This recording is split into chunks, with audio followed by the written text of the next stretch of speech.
Assalamualaikum warahmatullahi wabarakatuh.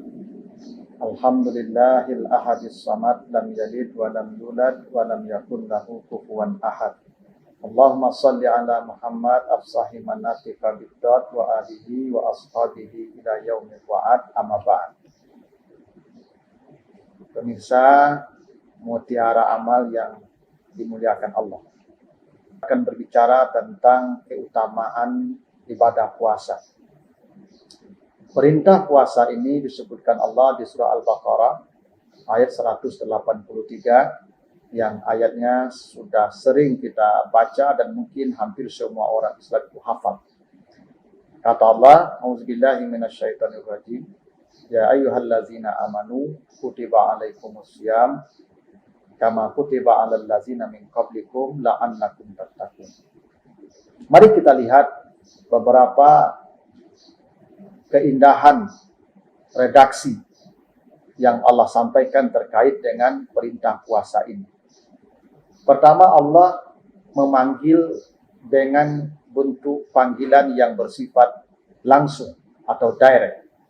Allah berkata, ya ayyuhallazina amanu, hai orang-orang yang beriman. Di dalam Al-Quran, panggilan itu ada kalanya bersifat indirect, tidak langsung.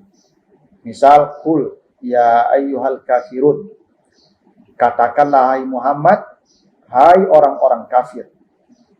Allah tidak memanggil langsung orang-orang kafir, tetapi Allah panggil Nabi Muhammad agar Nabi Muhammad memanggil orang-orang kafir itu. Maka panggilan itu bersifat tidak langsung.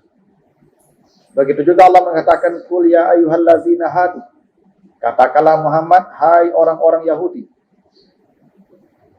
Kenapa Allah tidak menggunakan kalimat langsung seperti ya ayyuhallazina hadu atau ya ayyuhal kafirun? Itu menunjukkan dalam kaidah bahasa bahwa panggilan tidak langsung itu menunjukkan ada jarak antara yang memanggil dan yang akan diberikan perintah. Tapi bila panggilan bersifat langsung, maka itu menunjukkan kedekatan antara yang memanggil dengan objek yang akan diberikan perintah. Kenapa ketika Allah memanggil orang-orang kafir digunakan kata kul, menunjukkan bahwa antara Allah dan antara orang-orang kafir itu ada jarak yang jauh, sehingga Allah tidak memanggilnya secara langsung. Tapi berbeda dengan puasa, Allah memanggilnya secara langsung, ya ayyuhallazina amanu kutiba alaikumusiyam. Demikian memberikan isyarat bahwa antara Allah dan orang yang berpuasa berada sangat dekat. Dan puasa akan melahirkan orang-orang yang berada dekat dengan Allah. Karena itulah, di dalam konteks ayat-ayat puasa ini, Allah menjelaskan, iza sa'alaka ibadi anni fa inni qarib. Kalau engkau bertanya kepada aku, kalau mereka bertanya kepada engkau ya Muhammad tentang hambaku, maka katakan aku begitu dekat dengan mereka. Puasa menahan haus dan lapar. Dengan kondisi haus dan lapar itulah manusia berada dekat dengan Allah.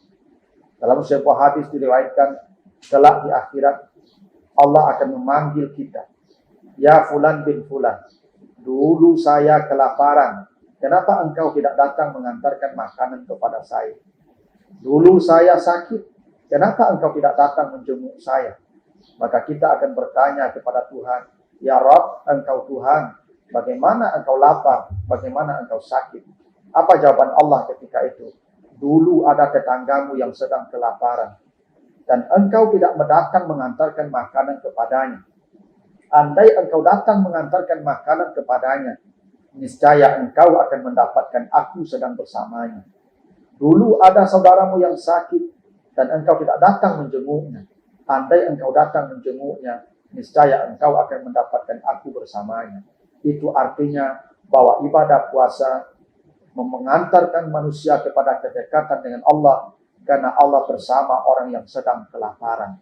Semakin manusia sering merasakan lapar dan haus dalam hidupnya, maka dia akan semakin berada dekat dengan Allah. Dan itulah kenapa Allah tidak menggunakan kul ya ayyuhallazina amanu, tapi panggilan bersifat langsung atau direct, ya ayyuhallazina amanu, yang menunjukkan bahwa antara Allah dan orang yang berpuasa itu berada dekat, dan itulah di antara keutamaan ibadah puasa. Demikian, semoga ada manfaatnya. Assalamualaikum warahmatullahi wabarakatuh.